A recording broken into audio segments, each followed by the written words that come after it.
Hi friends, हे बघा इथं मी तेलामध्ये 3 चमचे तेलामध्ये राई टाकली आहे, टॅमॅटो टाकला आहे, कांदा पण आता कांदा परतून झाला, आता टॅमॅटो परतून घेते मी। हे बघा आपला टॅमॅटो पण परतून झाला आहे। आता याच्यामध्ये हळद, एव्हरेस्टचा तिखा लाल मिरची पावडर, मीठ चवीनुसार आणि पावभाजी मसाला हे सर्व मिक्स करते।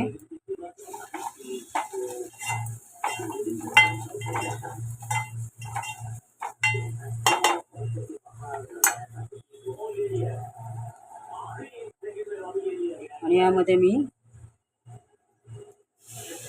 2 ग्लास पाणी टाकते।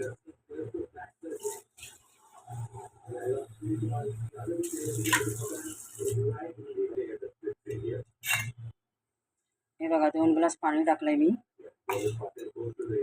हे सगळे उकळी येऊ द्या याला पाण्याला। हे बघा पाण्याला उकळी आली, आता डाळ आणि तांदूळ यामध्ये टाकून घेते मी।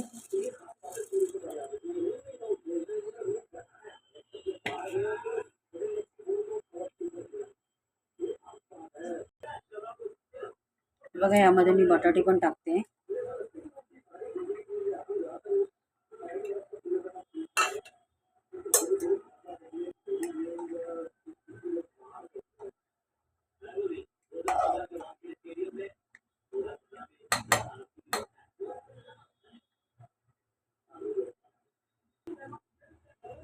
ही बघा आपली खिचडी झाली आहे तयार। या डाळ खिचडी झाली आहे तयार।